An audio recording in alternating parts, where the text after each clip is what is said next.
Isla Kalakala, Gauteng Crime Intelligence Head, appeared before the Pretoria Regional Court this morning.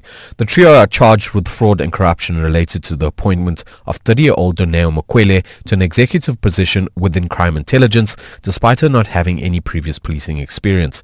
They want their bail conditions amended so they can return to work, but were unsuccessful following Magistrate Vusimusi Mahlangu recusing himself from presiding over their case yesterday. And while the trio appeared before a new magistrate this morning, the outcome was not what they wanted. This, as the Investigating Directorate Against Corruption, who are leading the case, made an application to take Mahlangu's recusal on review in the High Court.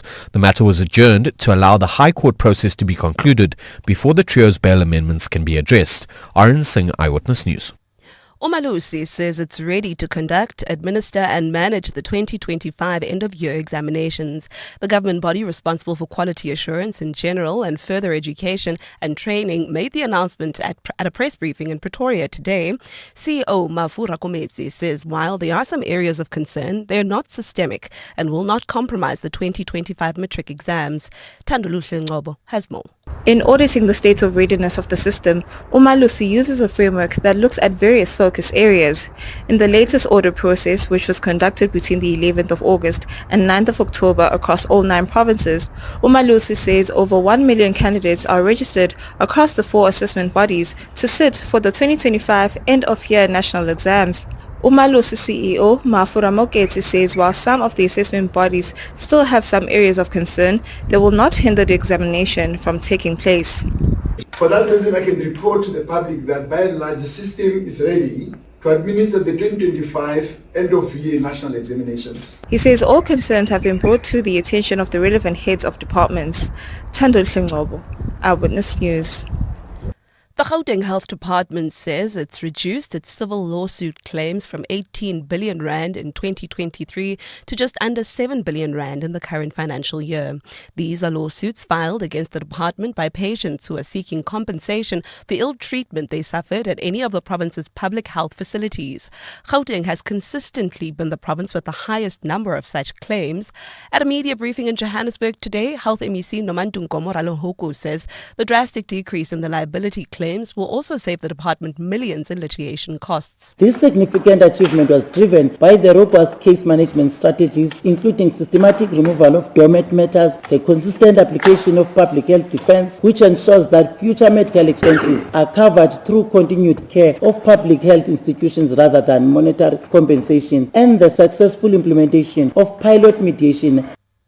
And dozens of troops and civilians have been killed in a fresh round of border skirmishes between Pakistan and Afghanistan as clashes entered their second week. Violence between the two neighbors have flared since explosions in Afghanistan last week, including 2 in the capital Kabul that were blamed on Pakistan. The Taliban government in Kabul launched an offensive along parts of its southern borders in retaliation, prompting Islamabad to vow a strong response of its own. According to reports, at least 20 Taliban are among those killed. Gold is trading at $4,200, 4 cents an ounce. The rand's at 17.32 to the dollar, 23.12 to the pound, and 20.14 to the euro. Brent crude oil is at $62.38 a barrel. Well, at this stage in the Calvin Alex area, roadwork still causing some delays. N3 in both directions between the Patrol Interchange and London Road, while in 4 ways there's slow-moving traffic on Winnie Mandela Drive. This is between Witkoppen Road and the N1. It's a partly cloudy day in Gauteng with isolated afternoon thundershowers expected. Temperatures will peak at highs of between 32 and 34. The top story on EWN this hour, the Investigating Directorate Against Corruption says they're shocked by Chief Magistrate Vusimusi Mahlangu's decision to recuse himself in the fraud and corruption matter against crime intelligence boss Tumsani Khumalo. EWN, in touch, in tune and independent. For the latest, visit ewn.co.za or download the EWN app. You're with Relebogile Mabotja. Live, streaming countrywide On the Prime Media Plus app. DSTV channel 856, 92.7 and 106 FM.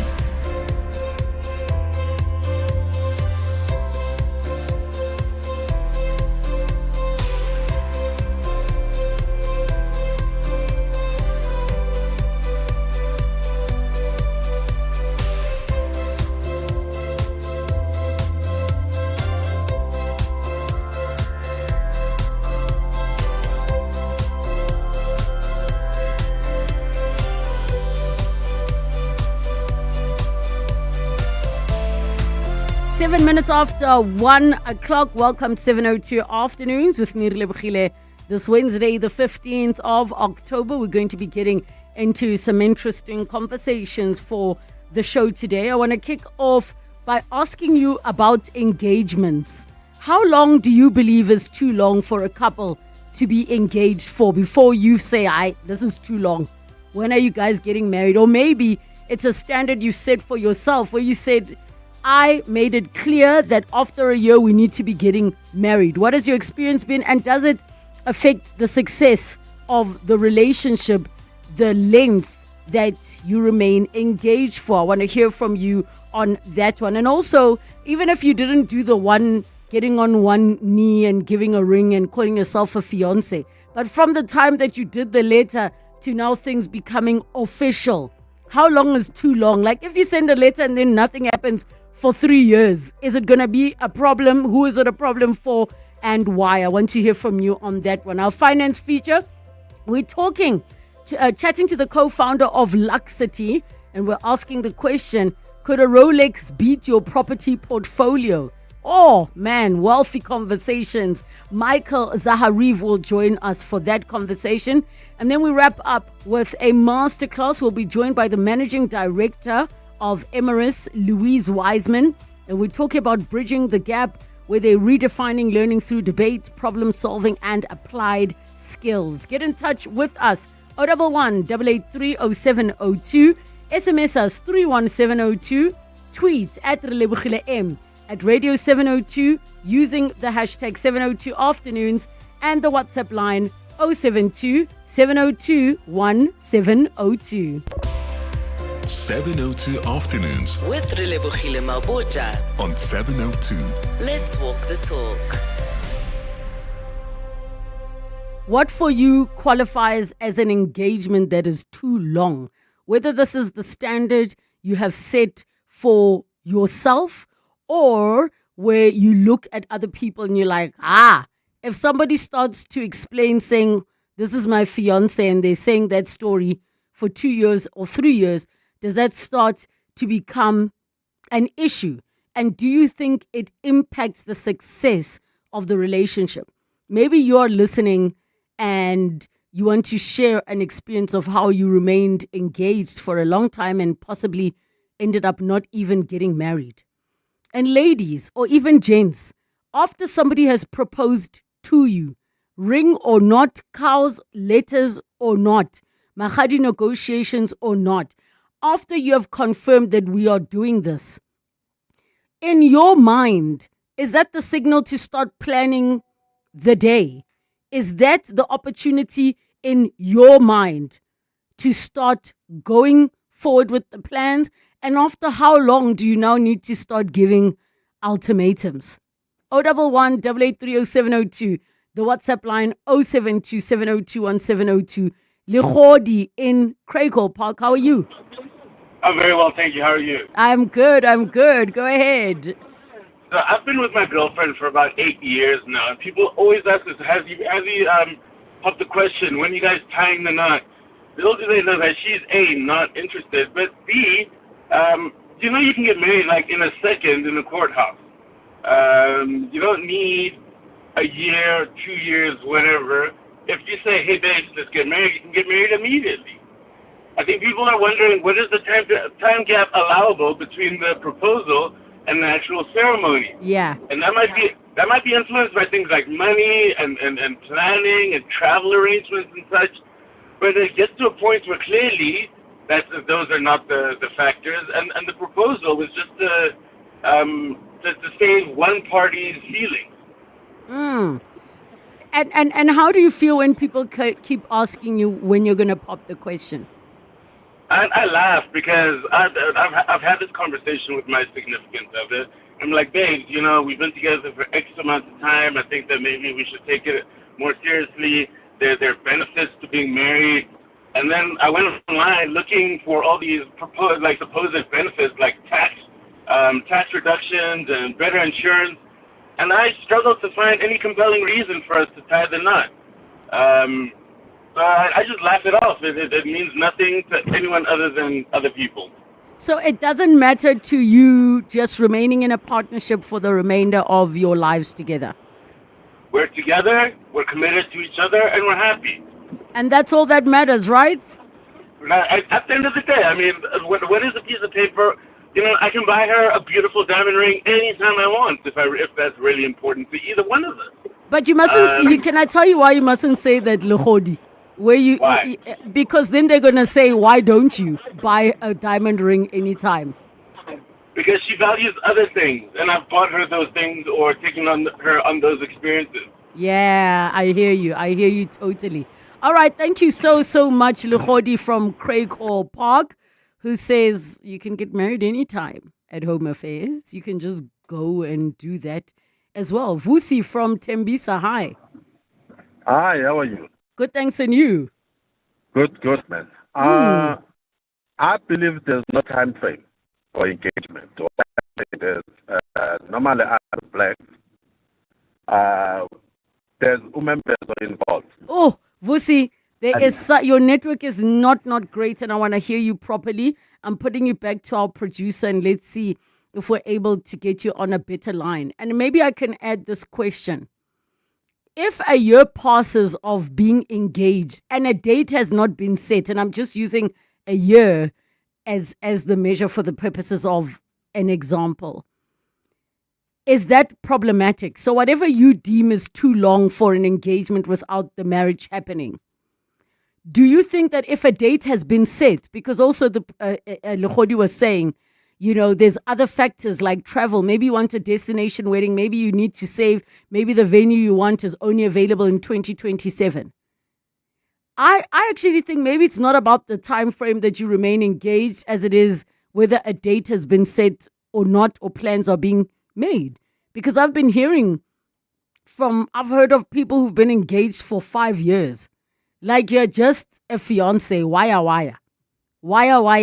Being a fiance. All right, Vusi, let's try again. Yay. They're much better, yes. Like I said, I believe there's no time frame. Because remember, the moment you do engagement, especially like us blacks, it's when now officially I say two families, they can sit down and start negotiating further. You'll find out, like us as blacks, there's too many things involved. Like, for example, when you do members, or they give you this huge list of things that you need to get before that day. And only then the budget, maybe you budgeted, you and your partner, it was not covering all those other stuff. Now you need to go back on a drawing board and budget for those things. Might be sometimes there's a traveling involved, the venues and all that. Now, what I will say, the time frame for engagement, it depends on the partners. Yes. How long they want to deal with the process of getting everything done. Yes. That's when we'll say it depends on them. But you can't say there's a specific time frame, let's say for 2 years or 1 year. No. So let me me ask you something, Vusi. Do you think generally gents, doesn't matter whether they're black, white, Indian, whatever culture they come from, do you think generally gents tell themselves they'll only propose or send a letter when they feel financially ready to get married? According to me, I feel that's the best way. You're saying that's the best way, that pop the question where you know you are ready because the expectations will be there from the get-go. Yes, because the expectation is too high, and you can't just say you want to pop the question, but you're not ready. You're still going to start, maybe you don't even have money to buy a ring. No. No, Vusi sometimes not ready means he still has to convince the lady to take out a loan for her own lobola.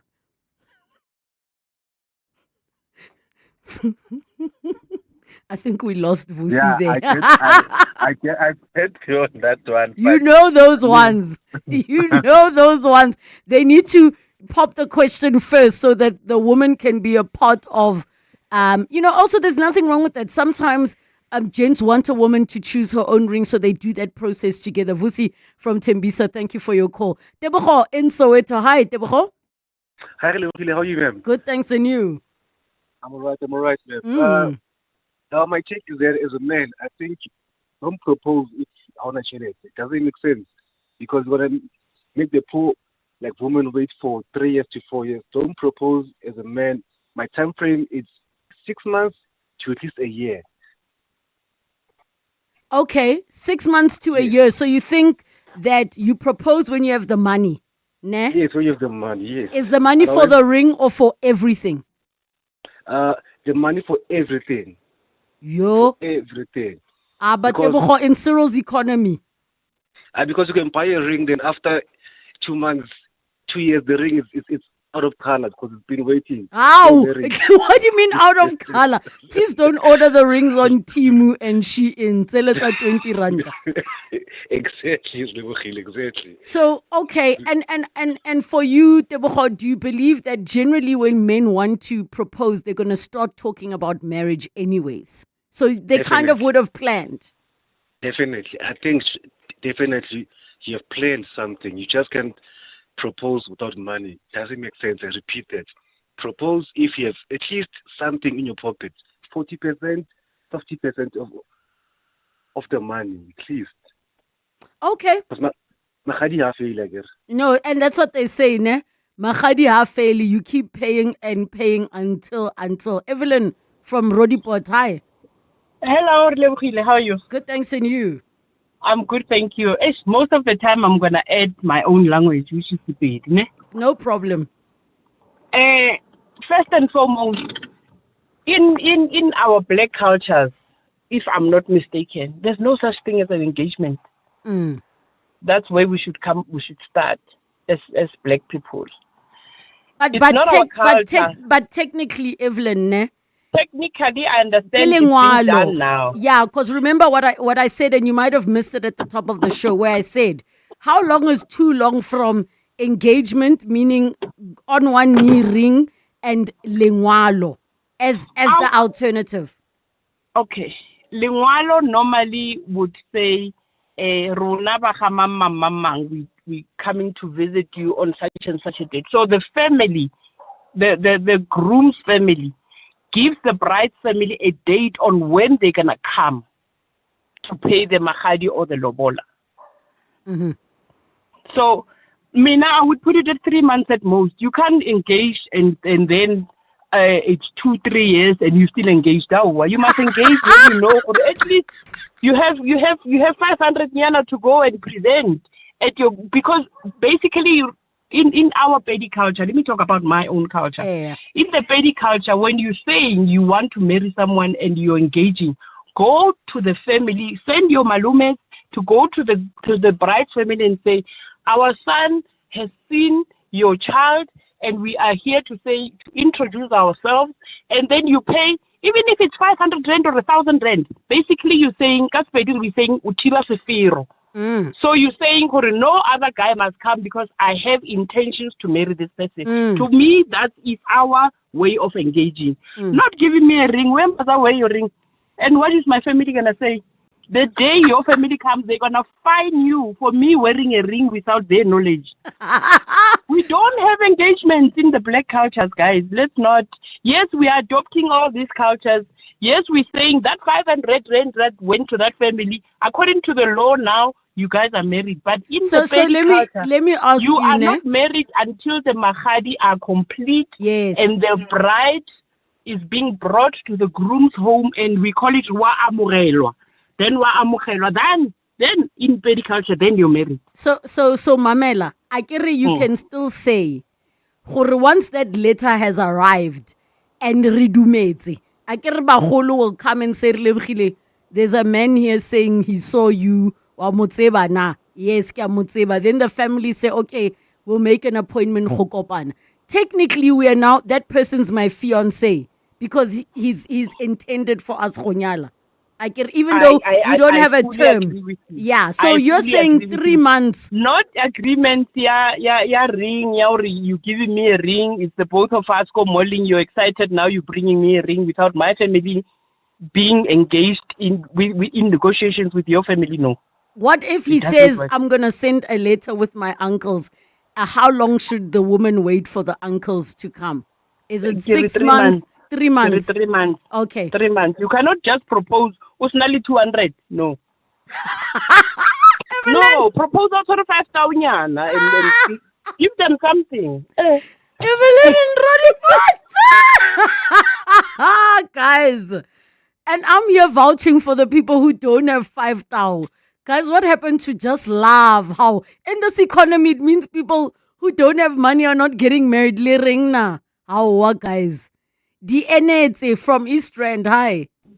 Hi, how are you? Relebogile? Good, thanks, and you?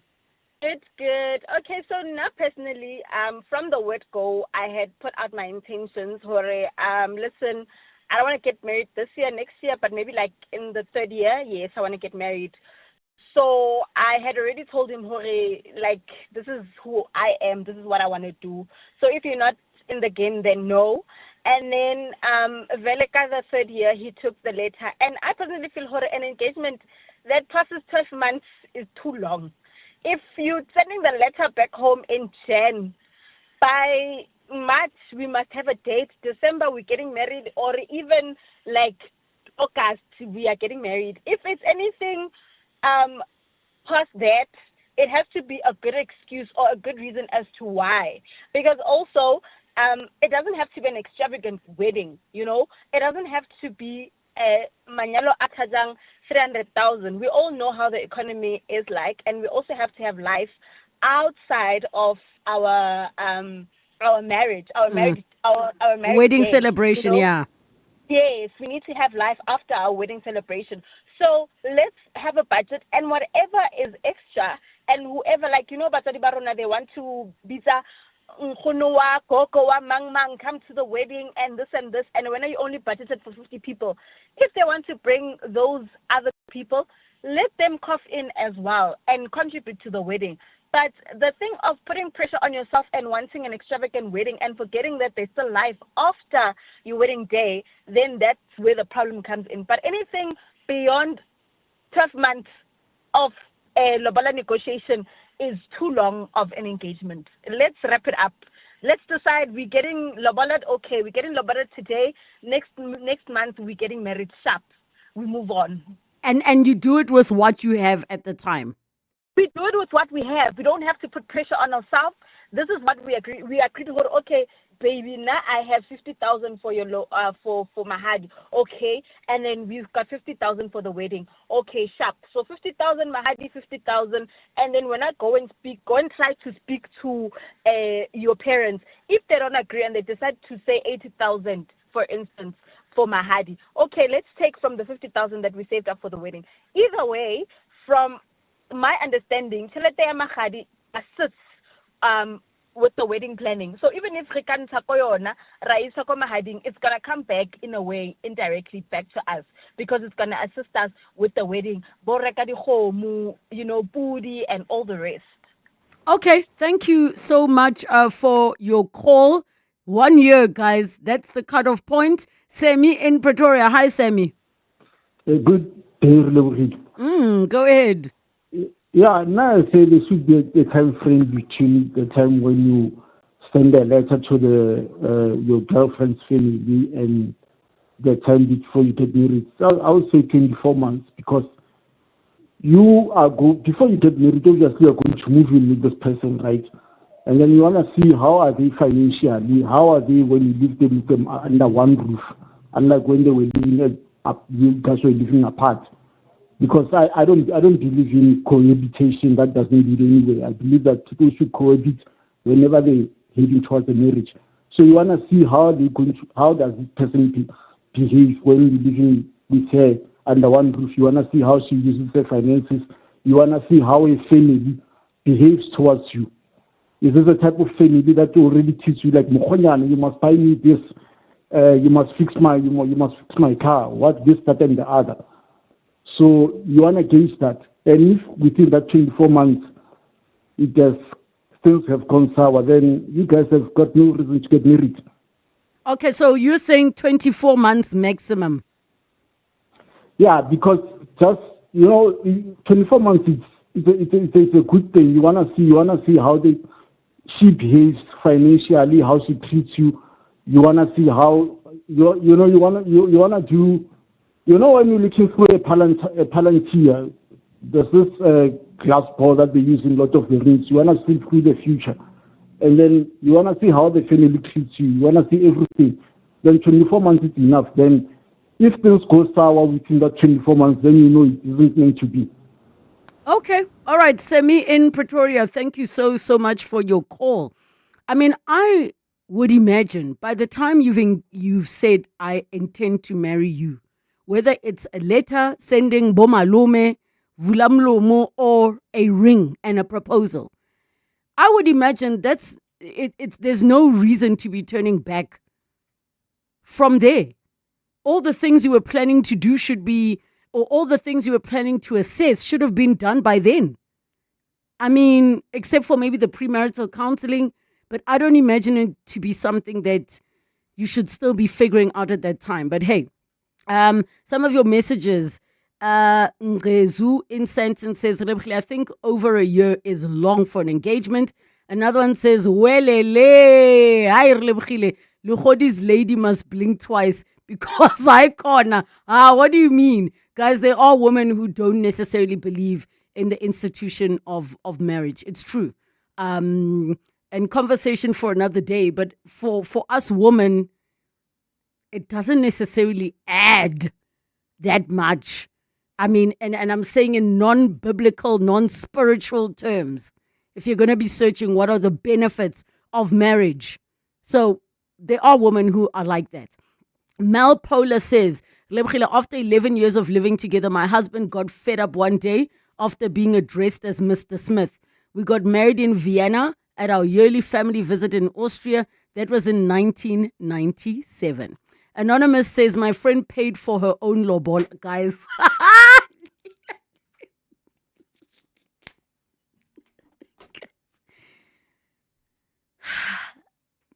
There's no gold. That's why many women are paying for their own lobola. It is tough. Busin Vereniging says, Lebogile team, but then what happens when you stay together and accumulate assets and you are engaged for a long time? What's going to happen? God forbid if anything happens to one of you in terms of assets. I think for security, just get married, whether in or out of community of property. You know, with black families, they will come and take the guy's stuff saying it's theirs. So couples that live together, are there no like cohabitation agreements? These things can go and get challenged in court if you're accumulating assets, but these things can be challenged in court. One person says, I was engaged and unengaged for the longest time. This was just used to keep me hopeful when there was none to begin with. He absolutely had no intention and all signs of no intent was there. This is just used to stall and prolong the inevitable, the breakup. Guys, some of you are wearing rings. You're calling it as an engagement ring, but it's actually a shut-up ring. Karab, you didn't know about a shut-up ring? Nope. Let me tell you what the shut-up ring is. So you and I are together and I keep saying, when are you marrying me? And I'm going on and on. Then maybe I'm even like, my friends are like, how? When are you marrying her? And then eventually, you know, maybe I'm hinting, showing you rings, sending you pictures. Eventually, you get me a ring. You knew all along that I'm an in the meantime person. I'm not the one you actually want. You were kicking it. Because men do that. I think men know in the first few seconds, like, I want to marry this girl or not. Fair enough. Right? Majority of them, not all. Fair enough. So now, because you know and understand that if you don't give her a ring, what's going to happen? She's going to give you an ultimatum and just maybe walk out. And maybe end it. Yeah. But you're getting all these nice benefits, right? You have a warm body next to you at night. You get cooked for. So what do you have to do to make sure the relationship progresses or status quo remains? You give her a ring. But how long? Then you never set a date. But isn't it the woman who says, I'm setting the date, I'm your fiancé, now we have... It's a shut-up ring. Sheesh. Some people are wearing shut-up rings, and some shut-up rings end up being wedding rings, where when that man meets the person he wants to be with, he will leave you at a drop of a hat. And the same could be applied to ladies as well. But that's a shut-up ring. We continue when we come back. It's just after 1:30. Time for latest Eyewitness News headlines. Good afternoon. Thanks, Lebo. Good afternoon. I'm Khomotsa Modise. The families of victims linked to a decades-long sexual abuse case are frustrated that the court matter has hit a snag. The accused, a former St. John's Preparatory School teacher, made a brief appearance at the Johannesburg High Court today. The 52-year-old faces 25 charges of assault, grooming and child abuse. Media and marketing officials testifying before Parliament's inquiry into the Road Accident Fund alleged that former CEO Collins Letswalo rejected the services of the Government Communication Information System, claiming it's too expensive. Instead, 2 media companies were hired at a cost of R1 billion to handle the communications and marketing needs of the fund. The Standing Committee on Public Accounts is today probing whether the 2 contracts have proven to be value for money. And an Iraqi parliamentary candidate has been killed and 3 of his bodyguards wounded when a bomb exploded near his car north of Baghdad, that's been reported by a security source. The incident is the first killing of a candidate ahead of Iraq's parliamentary elections scheduled for next month. It's been reported that the bomb exploded under his car and he died instantly. Those are the headlines. This EWN and more at 2 or as it happens. EWN Traffic. This EWN Traffic is brought to you by Bridgestone Tires, prepared to perform whatever the terrain.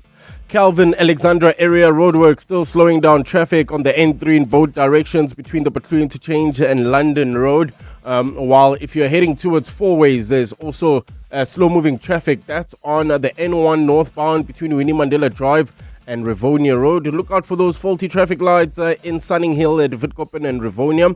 There's also slow-moving traffic approaching the intersection of Payers Nodé and the N1. That's in the Rand Park Ridge area, also due to faulty traffic lights. If you come across any other traffic issues, please WhatsApp us on 072-702-1702. There's more EWN on air, online, and on the EWN app. Weekdays on the highway, weekends on the trail, in rain, on tar, or halfway up a gravel pass. With the new Bridgestone Jeweler All-Terrain AT002, you don't have to choose. Bridgestone, prepared to perform whatever the terrain.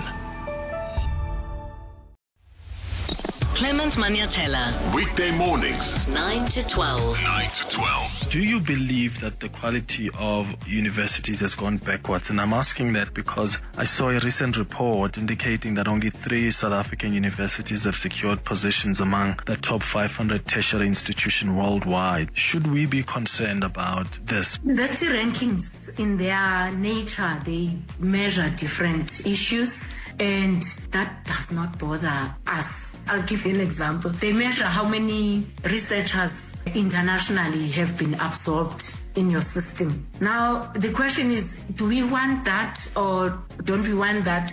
Is that our main focus? Dr. Petiwe Matutu, the Chief Executive Officer of Universities South Africa.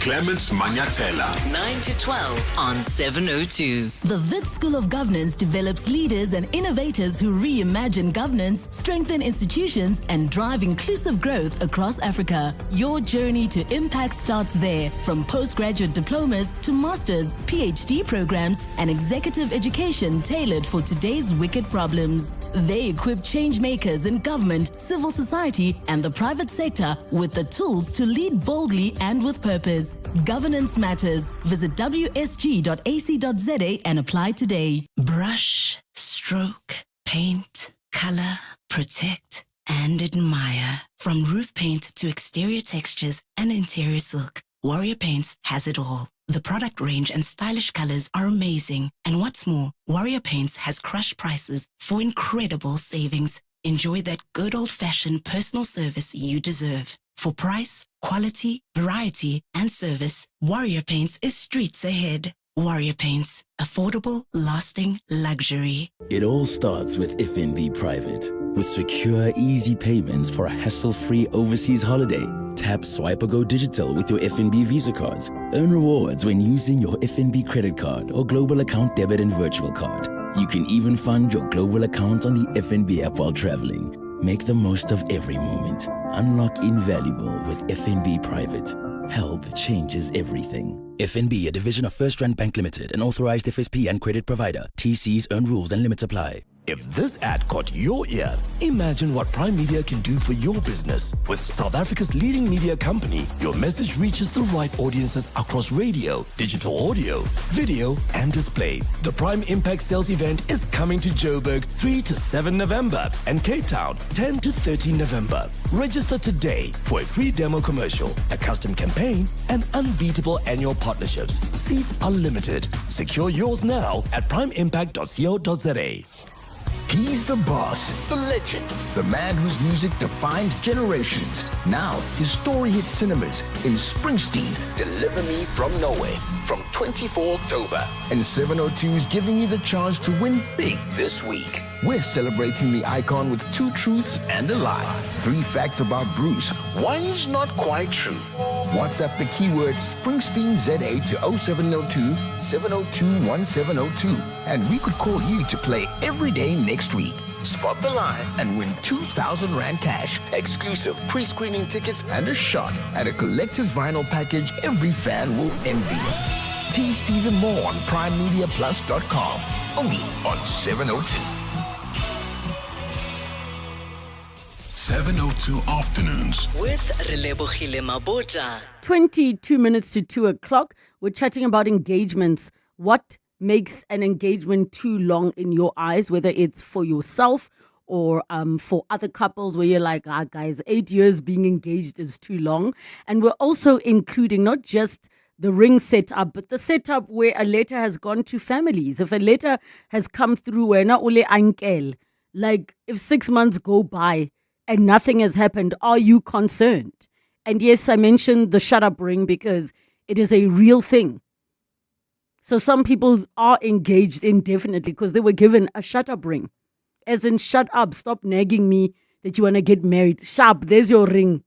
Okay, you should be happy now. 011 883 0702, the WhatsApp line 072 702 and 702.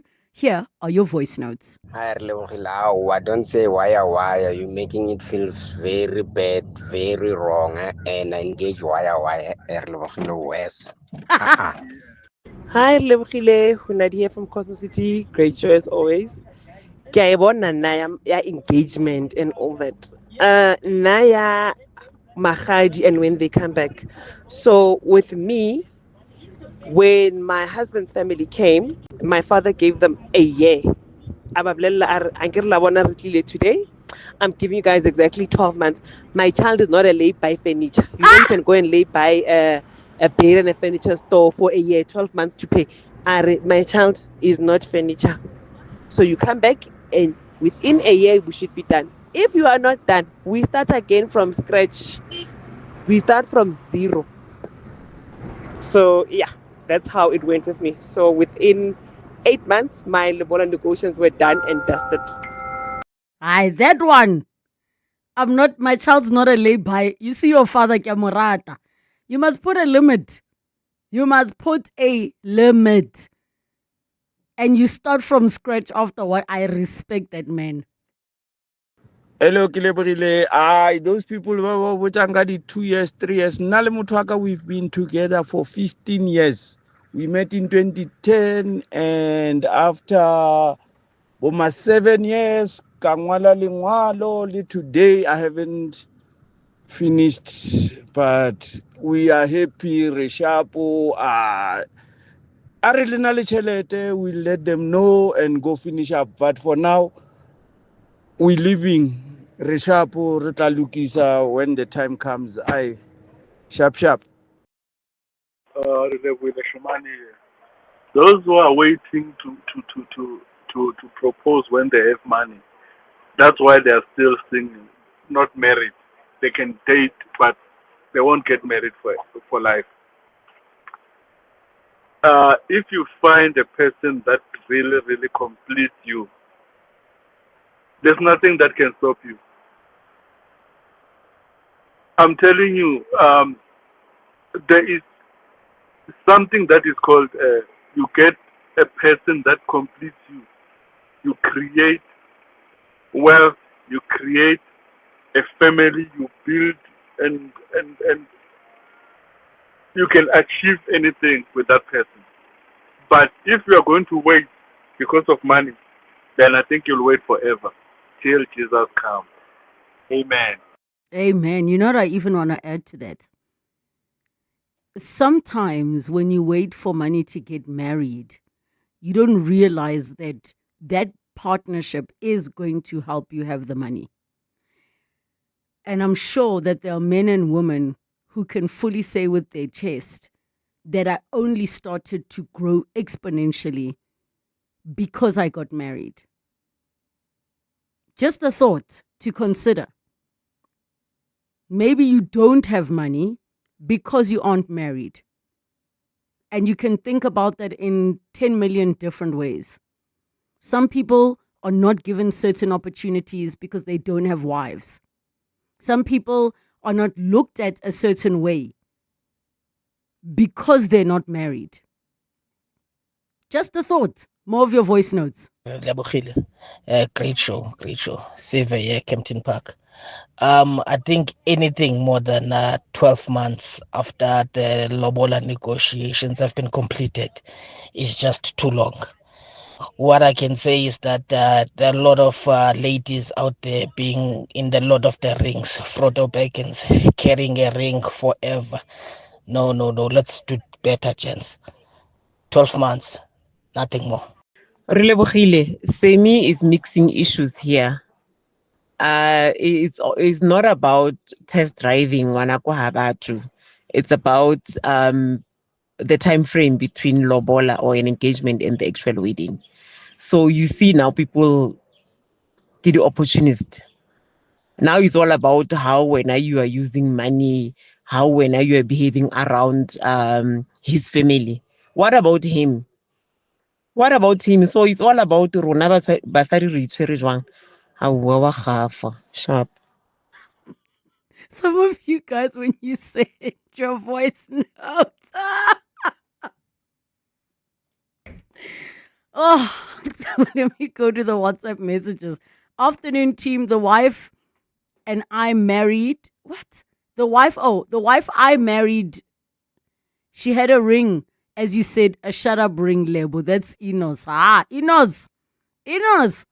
Okay, another one says, until the date. Oh, guys, please try your best to send your WhatsApp messages in one part.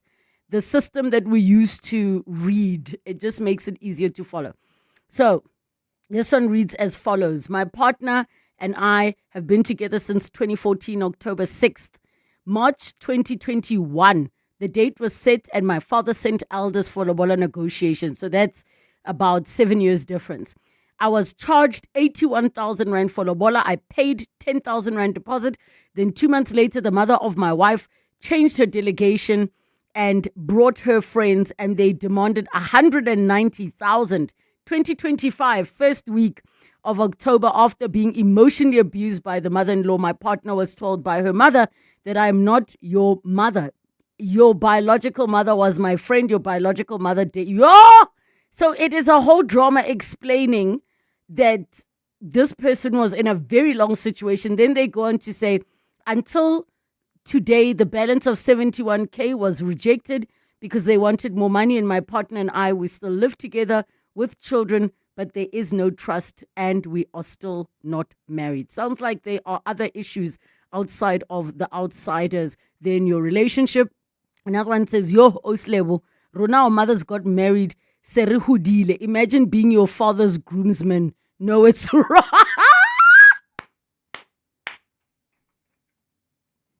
That is so funny. You are your father's groomsman. It happens. Didn't Mangas Pikiri get married after 20 years of dating? And there were men who were saying, it's too soon. He rushed. Hi, Relebogile, I'd like to stay anonymous. I'm 15 years with my partner. We never got engaged, but we spoke about marriage, but nothing has happened. We don't have children together. Neither are we young anymore. Anonymous from Pretoria. Guys, if it works for you, it works for you. Relebogile, in African culture, there's no engagement until lobola negotiations have started. Relebogile, with Mama Zala and something else on Moja Love, the attorneys explain all the time that once a smolanyana lobola is paid, photos are seen as proof of the event. you're declared customarily married, you can then register at Home Affairs Anonymous in Kempton Park. It isn't that simple. It's case by case, guys. Lobola alone, they have to go and test it in the courts, especially if somebody's contesting all of that. And another person says, why spend the wedding money on engagements? Just get married. I agree with Evelyn. What are we going to eat if you don't even have 5,000? Guys, you're going to eat wedding pictures and videos. You will eat all of that. Good day, Relebogile. There is nothing called black culture. Culture is ethnicity-based, not race-based. Black people have different cultures. Hi, Relebogile. You know about go thiba sefero in Sepedi Sesotho. Ba bangwe ba thiba sefero for 10 years while the man and woman live together and raise kids. As in translation, you are blocking the opportunity for other people by making your intentions known. So it means to block the gate, which refers to a traditional marriage custom where the groom's family officially informs the bride's family of their intention to marry, effectively blocking other potential suitors. It's a public declaration of commitment and involves the groom's side approaching the bride's family to express their intent and request to start the marriage process, such as paying lobola. So many of you have shared your feedback. Some saying 1 year is too long. Others saying, why waste all that time? Get straight to business. Once you pop the question, once the uncles have arrived, once the letter has been sent, it means you guys are ready to get married. Relebogile, I had a shut-up ring for 11 years. Lobola negotiations started when I was pregnant with my son. When I broke up with him, my son was 11 years old and my daughter was 3. That time I was so sure. That is from Anonymous.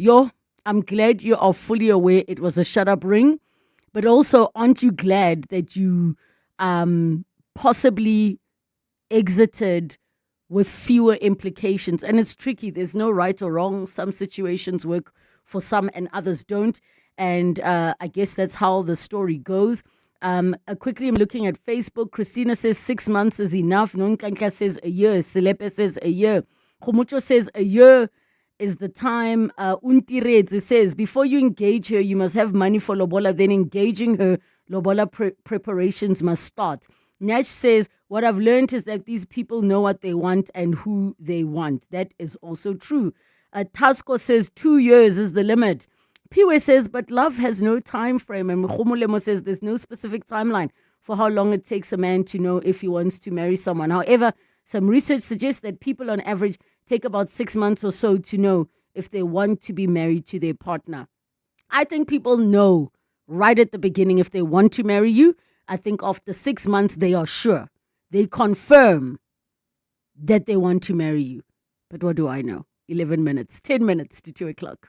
Bongani Bingwa, 702 Breakfast. Weekday mornings, 6 to 9. If I'm fair to General Sabia, one of the things he said was he could never wear camouflage and call press conferences. He'd be fired on the spot. And he says we're opening a can of worms and we may not be able to close it as far as Mkhwanazi is concerned. Would you say that's a fair comment? This is clearly a clash of personalities. Yeah, but hold on, Lizette. Do we want top cops on TikTok? No, and this is the problem. We need to go back to the mandate. Lizette Lancaster. Bongani Bingwa, 6 to 9. On 702.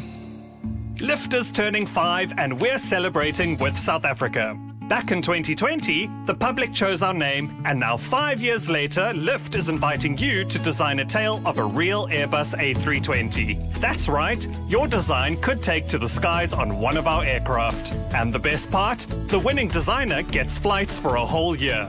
Don't miss your chance to leave your mark on South African skies. Visit lyft.co.za to enter today. T's and C's apply. Josie, my Josie, a city made of swag, passion and resilience. Over here, we rise with the sun, Namateksi. We are a city of doers, creators, and believers. When we unite, yonke into iyahlangana. From corner offices to corner veggie stalls, or corner pre-chat and receipt. Josie, my Josie, a city where even those who were not born here are made here. Yabona la, citizenship is awarded to the curious. There's magic and beauty in our city. So we call on everyone to come experience it. Babiza bonke to come see Josie and all its people. Because this city is all of us. Come witness our citizens do it. Babiza bonke to come see the actions of the invisibles, those building our city from the ground up, so we have a home we can all proudly call Josie My Josie. Visit josiemyjosie.com to see how Josie does it. At the heart of global conversations shaping our future, Africa's voice is more important than ever. As proud lead sponsor of the B20, the Standard Bank Group is honored to showcase the continent's growth, partnerships, and potential on the world stage. Because driving Africa's growth isn't just our ambition, it's our purpose. Tune in every Monday from 3 p.m. for the Standard Bank B20 In Brief for key insights and updates around the B20. Standard Bank is an authorized FSP and registered credit provider. 702. 702. Finance Feature. 8 minutes to 2 o'clock in our finance feature. We are chatting to the co-founder of Luxity, Michael Zahariev, and we are discussing if a Rolex could beat your very own property portfolio. 011-883-0702. The WhatsApp line 072-702 and 702. Michael, welcome to the show. Thank you for joining us. Great to be with you this afternoon. All right. A Rolex in this day and age, in Cyril's economy, is it still a reality? Yes, for many, many clients it is, especially for some of Cyril's friends maybe. Oh, yeah, that too. So, what, in terms of it being used as an asset, where does it measure up in relation to property portfolios and property? Well, what's quite interesting is this concept of watches as an alternative asset, which has been making the rounds after some Swiss studies have shown that it has actually outperformed in general the property market in many cases. So many people, as the pre-owned resale market is starting to become quite mainstream, are starting to realize that there is quite a lot of value in these luxury assets, and particularly watches, which tend to appreciate quite a lot in value depending if you've chosen the right model from the right brand, brands like Rolex, AP, Patek Philippe, and many others. So when we look at the starting prices, and I'm talking about the ones that would qualify as something worthy of putting in your asset portfolio, what figure are we looking at as a entry level? Well, the very entry level, Rolex Submariners, which we would see as more of where the investment level starts, to a Rolex Submariner level, we're looking at something around 200,000. Now, of course, if you can get that new, that is preferable, but also on the secondary market. What's really important is that you're looking for the right reference in that model. So, the right color. The more rare the item, the better it is. Now, that's the starting point. Of course, we can go into the multiple of millions when we're looking at APs and some of the much rarer pieces. But at a starting point for an investment watch, you'd be looking at around 200,000. So are you saying that the way things are going with property, it's not quite what it used to be back in the day? No, not what we're saying. We're not looking at this as an alternative to property. Of course, property has many, many different values. Property raises income. Property gives you somewhere to store your value, to live. There's many different aspects to property. But what we have seen is that from the investment case, that these alternative assets can outperform property, which is quite interesting because, as we all know, when we grew up, we really thought that property was the ultimate asset, the ultimate place to, invest your money, we get the most return. And what's quite interesting is that is not the case. Even something as something as rare as a luxury watch might actually outperform, and that's what we're saying is interesting. However, we do caution because you need to look at watches still as something which is something you're buying for the emotional connection. If you really want to invest in watches, you really have to understand all the details. You need to almost be aficionado, really understanding, what model is the right one, and making sure that when you're buying and selling, you're doing so at the right price. There's no guarantee that if you buy a watch, even if it's a rare one, that you're that you're getting it at the right price. If you don't buy it at the right price, you'll never be able to sell it for a return. What are some other things? And there's actually a WhatsApp message here that says, Relebogile, it's good to know that timepieces tend to increase in value over time. We're living in interesting times. This is Simon and Walter Frieden. What are other brands that are luxury watches that maybe people could look at and consider if they wanted to look at this as an investment option? I think we just lost our guest, and I'm not exactly sure what happened there. But what we will do is maybe look at having a masterclass, because I think this is such an interesting discussion around watches being investments. Rolex is a brand that many of us know, but there are so many other luxury brands that if you were not paying attention, you would not know how crazy, awesome, and big their value is. In the last 24 hours, this is what's happened in your world. Shadrack Sbiya confirmed that there's no love lost between him and KZN Provincial Commissioner Nhlanhla Mkhwanazi during his 2-day testimony. Sbiya dismissed a lot of Mkhwanazi's allegations that he was behind a push to disband the political killings task team and interfered in the fight against criminal syndicates in Gauteng. Sbiya also tells MPs that Mkhwanazi's rise in popularity, especially on social media, could come back to bite them. He says no provincial commissioner would get away with what Mkhwanazi is doing. EWN, in touch, in tune, and independent. Calling all wedding planners and venues, restaurants, conference centers, and hotels. Do you need tables and chairs? Home in One has it all. Do you need cutlery, crockery, table linen, and restaurant equipment? Home in One has it all. Do you need tents, gazebos, or umbrellas? Home in One has it all. Affordable prices, the latest trends, with 2 branches in Pretoria and Johannesburg. Shop online at homein1.co.za, because we're your #1 choice. Home in One has it all. Breathe in, insurance. Breathe out, pineapple. In, insurance. Breathe out, pineapple. Again.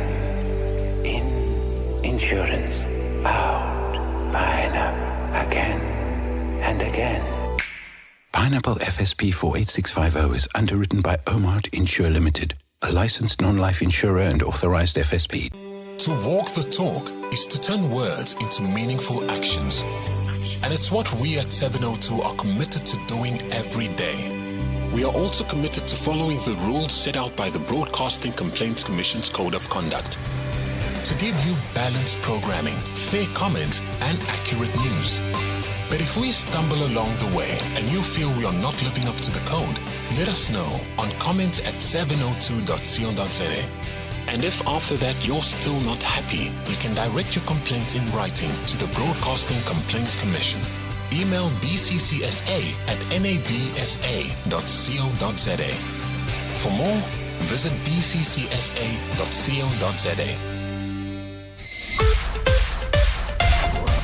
This is EWN.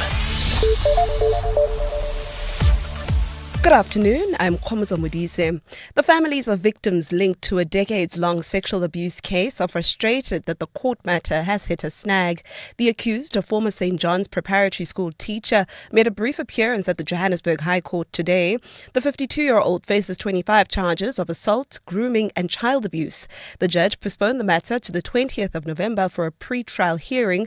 Relebogile Mabotja has more. The families of victims were dressed in white and denim, alongside another group from the Stop the Trauma of Pupils in Schools organization. One of the placards displayed the face of Julio Modo, who died by suicide weeks after reporting his sexual assault to the police in 2021. His mother, Teresa Modo, says they have waited long for this day and want justice to prevail. Losing our child in such a traumatic way has been re-traumatizing for the whole family. And, I don't think that ever stops. There's not a day that goes by that we don't think about him, that we don't talk to him. The matter was postponed to allow the judge and the legal representatives of both sides to meet and discuss the readiness to go to trial, address any issues and schedule deadlines for the exchange of documents. Relebogile Mabotja, Eyewitness News, Johannesburg High Court. Umalusi says it's ready to conduct, administer and manage the 2025 end-of-year examinations. The government body responsible for quality assurance and further education and training made the announcement at a press briefing in Pretoria today. CEO Mafura Kometsi says while there are some areas of concern, they're not systemic and will not compromise the 2025 matric exams. Thandoluhle Ngobo reports. In auditing the state of readiness of the system, Umalusi uses a framework that looks at various focus areas. In the latest audit process, which was conducted between the 11th of August and the 9th of October across all 9 provinces, Umalusi says over 1 million candidates are registered across the 4 assessment bodies to sit for the 2025 end-of-year national exams. Umalusi CEO Mafura Kometsi says while some of the assessment bodies presented still have some areas of concern, they will not hinder the examination from taking place. For that reason, I can report to the public that by and large the system is ready to administer the 2025 end-of-year national examinations. He says all concerns have been brought to the attention of the relevant heads of departments. Thandoluhle Ngobo, Eyewitness News. Media and marketing officials testifying before Parliament's inquiry into the Road Accident Fund allege former CEO Collins Letswalo rejected the services of the Government Communication Information System, claiming it's too expensive. Instead, 2 media companies were hired at a cost of R1 billion to handle the communication and marketing needs of the fund. The Standing Committee on Public Accounts is today probing whether the 2 contracts have proven to be value for money, with concerns raised that the fund is running the risk of overspending on the 5-year contracts. Lindsay Dentlinger has more. The RAF's communications head Macintosh Polela and marketing manager Hlami Matye say they had no say in terminating a memorandum of understanding with the GCIS. Polela says the decision preceded his appointment in 2023. I did ask about the possibility of going through GCIS, and I was told that the MOU was no longer available for that. Mache was also questioned by committee chairperson Zongezo Zibi about the decision to ditch the GCIS despite a cost analysis. Did you not do an analysis that showed that GCIS was cost effective? Yes, we did. So are you telling me that he rejected the report presented to him? Exactly. Instead, Media Mix 360 was hired for media buying and placement, while Zinge Productions was contracted for content creation, contracts each worth 500 million rand. Lindsay Dentlinger, Eyewitness News, Parliament. And an Indian court has eased a Diwali firecracker ban. Crackers have been banned in Delhi since 2020 as they significantly contribute to the air pollution crisis that the city faces each year. The Supreme Court says the controlled use of green firecrackers would be allowed for limited periods between Saturday and Sunday. Diwali is a major Hindu festival of lights. Gold is trading at $4,198.57 an ounce. The rand is at 17.31 to the dollar, 23.12 to the pound, and 20.13 to the euro. Brent crude oil is at $62 at 39 cents a barrel. In the city of Tshwane, traffic pressure in Fountains Valley on Christina de Wit. This is between Euphius and the Fountain Circle, and in Calvin Alex area we still have those roadworks slowing down traffic on the N3 in both directions between the Butler Interchange and London Road. It's a partly cloudy day in Gauteng with isolated afternoon thundershowers expected. The temperatures will peak at between 32 and 34 degrees. The top story on EWN this hour: the families of victims linked to a decades-long sexual abuse case are frustrated that the court matter has hit another snag. EWN, in touch, in tune and independent. For the latest, visit ewn.co.za or download the EWN app. You're with Relebogile Mabotja. Live, streaming countrywide On the Prime Media Plus app. DSTV channel 856, 92.7 and 106 FM.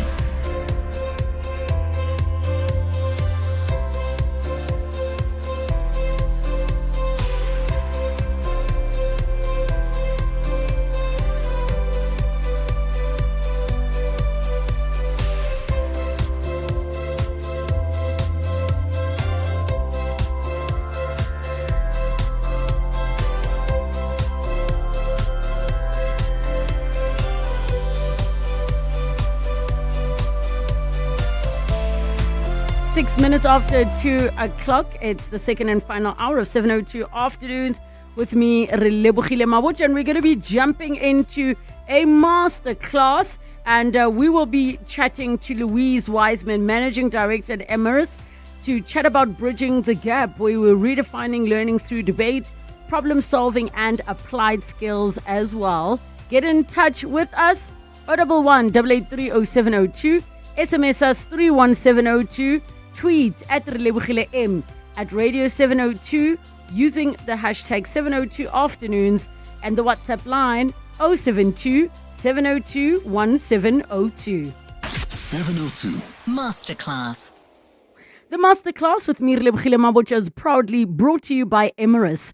Introducing Emiris, the new force in higher education, on 702. Now, if you missed last week's conversation introduction, where we're chatting to the Dean, you can go to primemediaplus.com or download the app.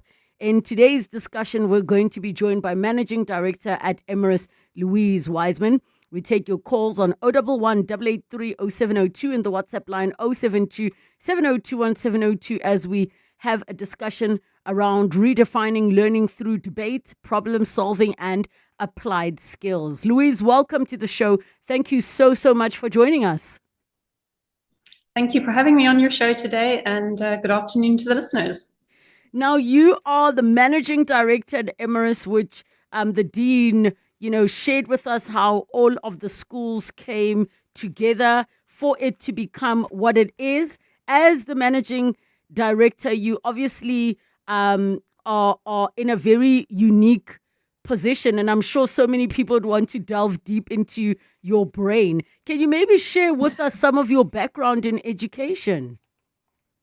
Certainly. I've been now in higher education for over 30 years. And I've kind of grown in different areas of the organization within Advotech, and obviously within the three brands that we've now brought together under Emiris. So that was Varsity College and MSA and the Vega School. And I've an opportunity to lead these amazing brands to the point at which we can now launch Emiris. So my passion really is about people leadership and enabling others to achieve the best they can. And that applies not only to our staff, but obviously to our students as well. So how important is it then for learners during high schooling to be assisted with tools to help them figure out or have an idea of what career paths to follow post-matric? Yeah, I mean, I believe it's absolutely critical. I mean, the decisions that learners make in high school can shape their trajectory of their entire careers. And yet so many young people, particularly in South Africa, are making these choices without enough guidance and exposure to the options that are available to them. At Emiris, we believe that career readiness starts long before grade 12, and learners need to get exposure as they're choosing their subjects through and looking at career assessments and having mentorship opportunities. So it's about ensuring that learners have an opportunity to see beyond the subjects, because I think sometimes school subjects can kind of have a name like geography or English and maths, and it doesn't always inspire learners. So it's important that as educators, whether you're in the school system or in higher education, that you help learners connect the dots between what they are good at, as well as what the world needs going forward. So we partner with our schools across South Africa to offer support to both the teachers and the learners through various programs that we offer at Emiris. And our goal always is, Relebogile, to actually ensure that we bridge the gap between school requirements and being well prepared for entering into tertiary studies. So with South Africa facing, I mean, we are in a tough time economically, socially, technologically. How is Emiris redefining graduate readiness just to create students or to really prepare students that can apply critical thinking to solve industry and societal issues such as your water insecurity, your energy instability, and the public health system? Yeah, I mean, I think what's interesting is that the world that students are graduating into is evolving so fast. I mean, even if you look at what the graduates went into 5 years ago in 2020, which was a significant year, compared to what graduates enter into the workplace now, it's completely different. So what is really important for us at Emiris is that we remain flexible and that we're staying relevant. So we know and appreciate that our graduates are stepping into this world that's changing. And you're right, it's the economy, it's technology, it's society, it's the limited resources that our country and the world faces with things like water, etc. So while academics obviously is key to what we do, we are also focused on helping our students build resilience so that they can think critically and adapt quickly. So when they emerge into the real world after they're studying, they are ready to contribute in. So some examples of that would be, if I look at the Vega School, for instance, they are doing Brand Challenge, where students are supporting local businesses in their community for solving current business challenges that those organizations are facing. So students are actually working with clients as they are studying, and that interdisciplinary exposure that they get means that when they graduate, they are real world ready. And the same could be said for our law students, who are an integral part of our established law clinics that we have across the country, where they are providing free legal advice to individuals from disadvantaged communities. And then lastly, since you touched on water, we've got our citizen science initiative that we launched, the Water Quality Monitoring Initiative, which is a national student-led actual citizen science project that is aimed at protecting South Africa's freshwater ecosystems. So really, just to sum up, I guess, the Emiris, we're ready to innovate and work with others to ensure that we are preparing our graduates so they can make a real difference in the country, in the communities in which they live, and the continent and the world more broadly as well. And I think it's so great that you are sharing those very practical things that are being done. There are many students that leave school, find themselves in the real world, and there's a big disconnect between what they learned and what is happening in real life. Absolutely. Why do you think there is an increased demand for private higher education? I think it's based on two key reasons. I mean, and there was much in the media, and there often is at the beginning of an academic year, there's a shortage of spaces in the public universities, which I think is kind of well acknowledged. But secondly, and obviously more relevant in the private higher education sector, many families have moved over the last decade or so into private schooling. And we're seeing that shift also happening in higher education. And I think that growing demand is based on the fact that private higher education offers choice and quality and relevance, particularly through the strong private higher education institutions that South Africa has. We know from the research that we conduct at an institutional level that our students and parents are looking to ensure that their sons and daughters who come to us can achieve a learning experience that is different. They're looking for personalized attention. They want to invest and ensure that when their students are getting industry-aligned qualifications, and that there's flexible learning options to adapt to the students' learning needs, so that we can prepare these students to become graduates in the fast-changing world. So private institutions like Emiris, we can move very quickly on updating our curriculum, and we continuously are partnered with industry and are integrating in new technologies into the way we teach and we approach our learning, which I know Dr. Andre touched a little bit on last week. So our agility means that we can stay aligned to what employers need and also to what its students aspire to.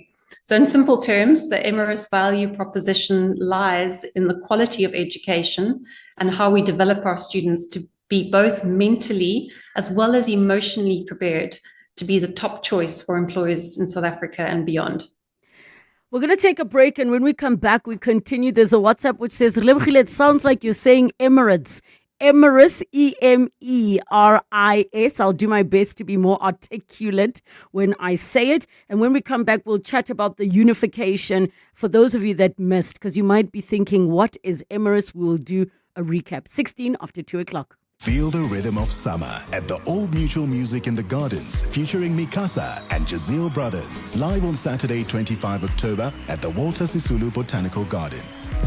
Experience soulful sounds, sunshine, and good vibes in one of Joburg's most beautiful settings. Get your tickets now at webtickets.co.za. Proudly presented by Old Mutual, 702 and Breakout Events. Medical care, like music, needs continuity. A steady rhythm and pattern. Patients attended to on time. Medication taken as prescribed. Cut the rhythm and it falls apart. Right now, global funding cuts are restricting access to healthcare. With your support, Doctors Without Borders can continue to provide medical care to communities worldwide. Because medicine, like music, only works when uninterrupted. Doctors Without Borders. We go there. Let me get this right, Ron. You're a plumber by day and Pretoria's smoothest wedding DJ by night. Yeah, it started out as a passion and now I've got bookings until December. And a smoke machine that needs its own seatbelt. And you sold your car to buy a van through We Buy Cars. Brew, it was music to my ears. Zero admin, no long queues. They pulled in, checked it out, and before I knew it, I had cash in the bank. Now that's a banger. We Buy Cars. Geared for your passion, geared for you. Did you know that all residential complexes are legally required to register with the Community Scheme Ombud Service, or CSOS? Registration is easy and it's free. All registered schemes can access a quick and affordable alternative dispute resolution body and can also learn more about the rights and responsibilities of people living within a community scheme. We'd like to appeal to all unregistered community schemes to register with the CSOS today. Visit csos.org.za to find out more. As South Africa assumes the G20 presidency in 2025, 702 and Standard Bank Group bring you exclusive conversations with the voices shaping Africa's economic future. The Standard Bank Art Lab also grows from this legacy, right? We have the Standard Bank Gallery, which is in inner city of Johannesburg and was established in 1990. And the lab itself is an extension of this, a manifestation, so to speak, of this belief. And it's designed, I guess, to also break down these silos that often separates, I think, industries, publics. It separates, the way we think about shared vision and mutual understanding of art. So for us, it was also about bridging this gap between, partnerships between the public and the private sector, between tradition and innovation. Brought to you by Standard Bank Group on 702. Standard Bank is an authorized FSP and registered credit provider. The Masterclass with Relebogile Mabotja on 702. Brought to you by Emiris. Education for real-world ready graduates. 19 minutes after 2 o'clock, we're continuing with our masterclass together with Emiris, talking about redefining learning through debate, problem solving, and applied skills.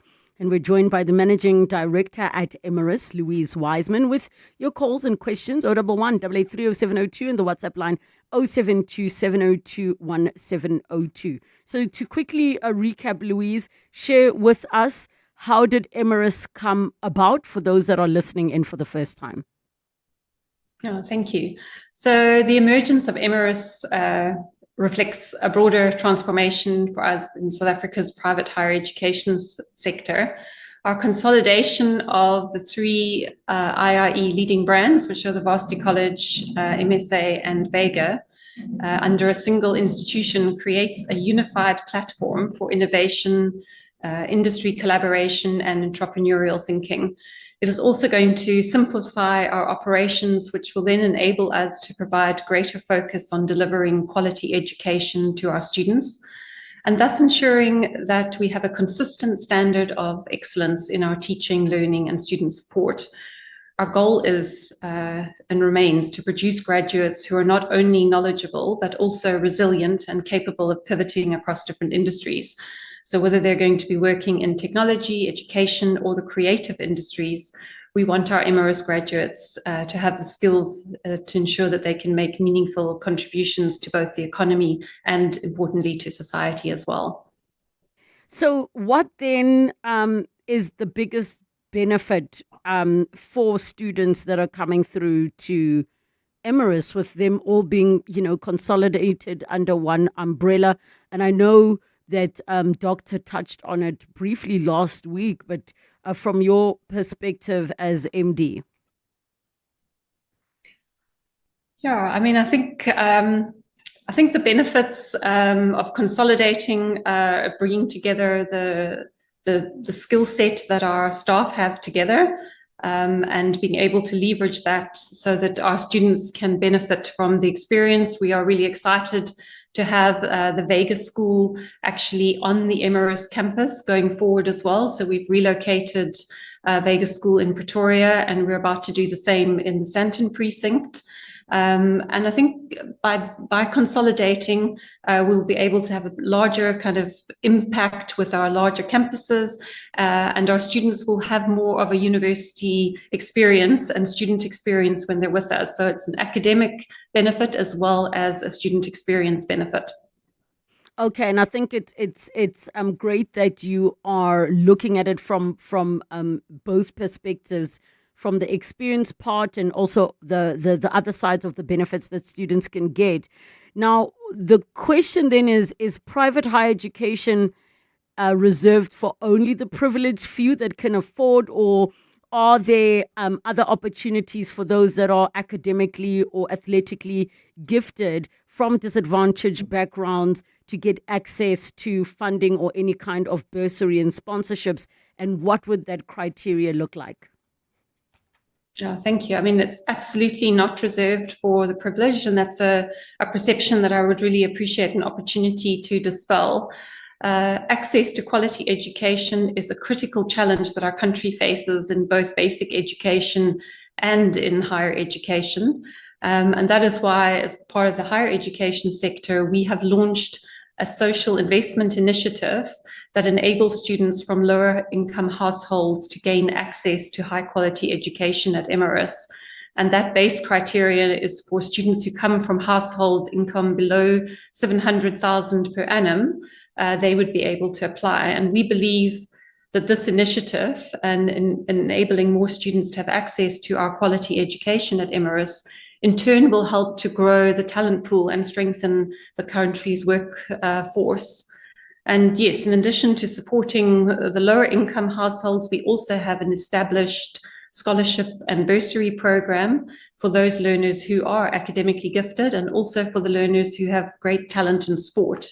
So in 2025, as an example, we awarded around 6,000 scholarships and bursaries to students in order to uplift and upskill those deserving students who otherwise may not have been able to come to institutions like Emiris.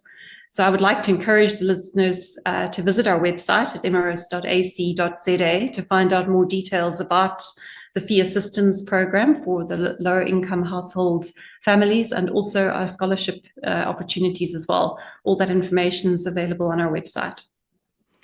Okay, now if we look at you as Emiris and as the institution ensuring that the different programs you offer are industry relevant and aligned with current market needs, how is that done? It's a critical cycle that we follow in quite a strict process. So all of our qualifications initially are designed with one clear goal, and that is to prepare our students for the real world of work from day one. We appreciate that students want to get going with their careers straight away, and we also appreciate that employers who employ graduates are needing to feel the impact, and that impact can only be felt if the graduate themselves is ready. So when we develop programs, that is one of the key areas that we look at, and we've got various support services at Emiris that also feed in and support students to ensure that they are ready. But academically, our faculties consist of career-focused qualifications across high demand fields like business, technology, education, and the creative industries. And each qualification is developed in consultation with industry experts, and we ensure that we teach exactly what it is that the employers are looking for, not just for today, but also into the future as well. So, you know, when we do curriculum reviews, which we do kind of on a continual basis, we're also engaging with industry to say, you know, what would you be looking for from a graduate in years to come? And obviously, you know, one of the hot topics at the moment is the use of AI across all industries, which is something we are addressing as well. So we believe we equip our students with the necessary skills, importantly also the necessary attitude to being an employee, or an attitude towards starting your own business. And we also give them the competencies not only to be employable, but also to have the opportunity to be able to create employment for other people, which is really important in our context. So our role is to close the gap between education and employment, and we take that role kind of seriously, and that is why our qualifications need to match the skills, and look at things like the digital technology and the entrepreneurship to make sure that our graduates are ready. I want to chat about, leveraging those industry partnerships as a private higher institution so that students can get access to practical experience and job readiness. And I mean, you touched on one or two things already, like the water and dealing with real South African issues. But what else is Emiris doing in this space? For us, I mean, we believe, and I actually believe personally, that this responsibility of working with industry and ensuring that graduates leave with employability, not just kind of a qualification and knowledge, I think is a responsibility for both private and public institutions. And for us at Emiris, education without employability doesn't serve the students or the economy. And that's kind of the fundamental base that we work off at Emiris. So we drive kind of two key strategies around that. And the first one is, while the student is enrolled to study with Emiris, we have one-on-one consultations with career service specialists on our campuses, and that allows students to receive individual support on mapping out their career expectations and goals. And that service also has workshops and masterclasses on development of employability skills, and our career specialists are trained to mentor students through a job application process. And all of this is really difficult to deliver on at a larger public institution, and I think that is one of the key advantages of studying with Emiris. In addition to that, we have our graduate program application process. We belong to the South African Graduate Employers Association, and we've got an online service platform that enables our students to stay connected with latest job opportunities. So that service is built into our student experience and is delivered on consistently across our campuses. And the second area that we look at is around tracking our graduates. And I mean, I think a lot of institutions track how quickly their graduates get employed, and that absolutely is an important stat in, before parents make an investment into where their children are going to study, employability is key. But we also go one step further beyond that, and we track how well do the alumni do in their career, and we engage with both the alumni on that factor as well as with industry. So it's not just about, oh, you got a job, it's like 1 year later, how satisfying is that job for you? And when we speak to the employer, did we get it right with the skills and the attitude, etc., for students entering in? So that's a critical component as well, so that we, by following through with the service while students are with us, as well as with the alumni, we believe we've got good alumni who are work-ready professionals and are able to step in to the economy, whether that's, joining an organization or creating jobs of their own. And I think that is super, super critical. When we come back from the news, we continue. 011 883 0702, the WhatsApp line 072 702 1702. It's 2:30. Time for your latest Eyewitness News headlines. Good afternoon. Thanks, Lebo. Good afternoon. I'm Khomoza Modise. Contractors working with Johannesburg City Power have gone on strike after not receiving payments for their services for 5 months. The utility has confirmed that it owes its contractors over R1 billion. City Power says it's engaged in discussions with them to try and resolve the dispute. The investigating directorate says they were shocked by Chief Magistrate Vusmuzi Mahlangu's decision to recuse himself in the fraud and corruption matter against crime intelligence boss Dumisani Khumalo. Khumalo and 2 of his co-accused are fighting to have their bail conditions relaxed so they can return back to work. Yesterday, Mahlangu recused himself from the matter, citing allegations made against the judiciary before the Madlanga Commission of Inquiry. And South Korea has banned travel to parts of Cambodia after the torture and killing of a college student in that country. The move comes as South Korea prepares to send a special team to the Southeastern Asian country to discuss cases of fake jobs and scam centers involved in kidnapping dozens of its nationals. Those are the headlines. This EWN and more at 3 or as it happens. EWN Traffic. In Fountains Valley, Pretoria, traffic pressure on Christina David. This is between Euphorus and the Fountain Circle. While in Calvin, Alexandra, we still have those roadworks slowing down traffic on the N3 in both directions. This is between the Between to Change and London Road. Traffic lights still not working. Sunning Hill at Witkoppen and Rivonia Road. There's also faulty traffic lights in the Magaliesig area. That's at Witkoppen and Main Road. If you come across any other traffic issues, please WhatsApp us on 072 702 1702. There's more EWN on air, online, and on the EWN app. 702. Serving the 702 family in 702 land, including those of you in Moreleta Park. Moreleta Park is a suburb situated in the eastern part of Pretoria. Morelet is named after Letta, a farmer's daughter who lived in the area when it was still farmland. The story goes that as she did her washing in the nearby river, passers-by would greet her saying, Moreleta. Moreleta Park is home to the Moreleta Kloof Nature Reserve. 702. Let's walk the talk across 702 land, including Moreleta Park. Celebrate the diverse musical expressions that connect us across borders, languages and cultures, honoring ancestral sounds that have echoed across the continent for generations at Nyrock Sculpture Park in the Cradle of Humankind on Sunday, the 2nd of November. Good Neighbours is a dynamic gathering of African artists, both emerging and established, exploring indigenous instruments, layered harmonies, rhythms, and innovative interpretations of traditional sounds, featuring Amadodana Sawesele, Zawadi ya Mungu, and Silent Ngo, among others, as well as MC Loyiso Gola. Limited tickets are available from nyroxarts.com. Nyrox is a private not-for-profit foundation to benefit the arts. All income is used to maintain the grounds, the artist residency program, and artist support.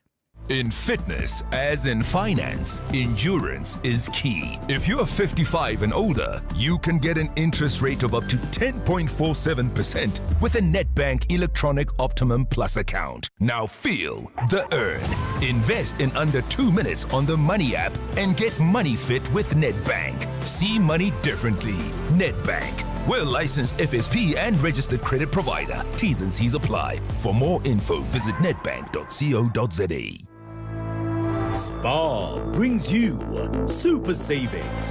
Get 200-gram Baker's Blue Label Mori biscuits assorted. Buy any two for 30 Rand. Save 14 Rand with Spar Rewards. Or 700-gram Spar pre-packed cheese assorted for 99.99. Save 33 Rand with Spar Rewards. Price is valid 8 to 20 October 2025. While stocks last. T's and C's apply.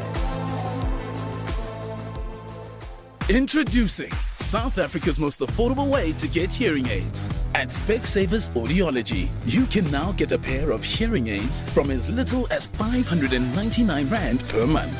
Hearing clearly shouldn't be a luxury.